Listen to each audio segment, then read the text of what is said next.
Just how triggering are our phones when it comes to dopamine? Okay, great question. We often hear that, that social media is getting dopamine hit after dopamine hit.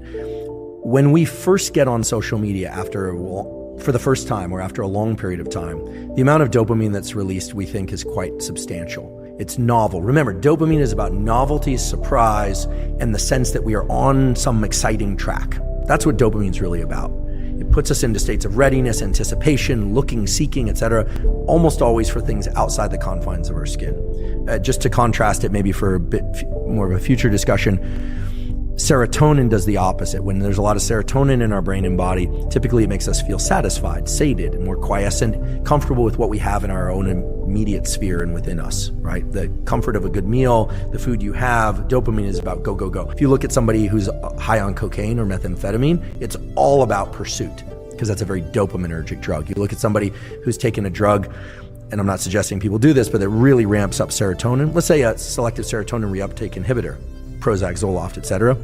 The side effects of those drugs, if the dosages are too high, lack of appetite, lack of libido, kind of meh about life, then they'll adjust the dose down. That's because those are serotonergic drugs.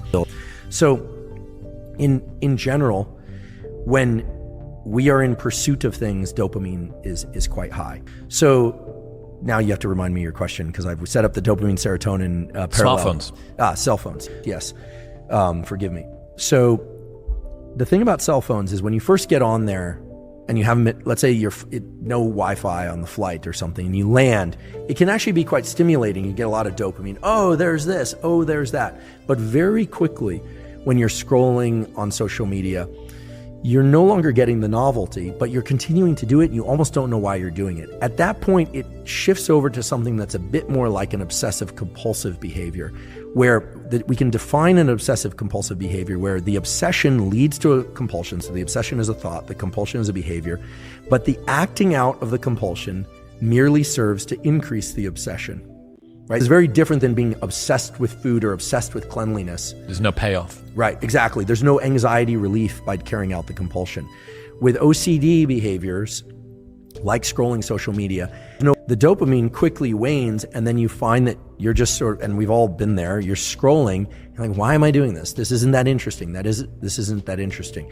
Now, the algorithms for social media are very clever, and I don't want to demonize it. I provide a lot of my life is spent on, on social media now, but in the algorithms that they've incorporated function on the most powerful way to keep people doing a behavior, or an animal for that matter, is intermittent random reward, or random intermittent reward, that you don't know when you're going to hit the jackpot. So you're scrolling, and then you see something.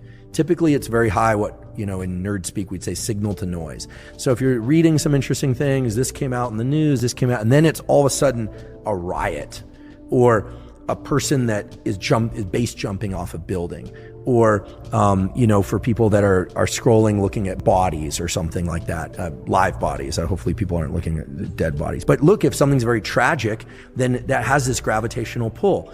And then what happens is you start getting the system working for that next dopamine hit that you don't know when it's going to come. It's just like gambling.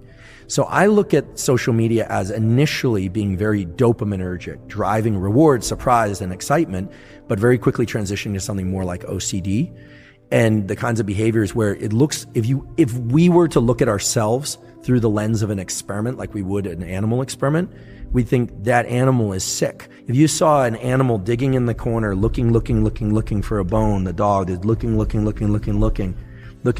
you'd think that's really sad. That's us.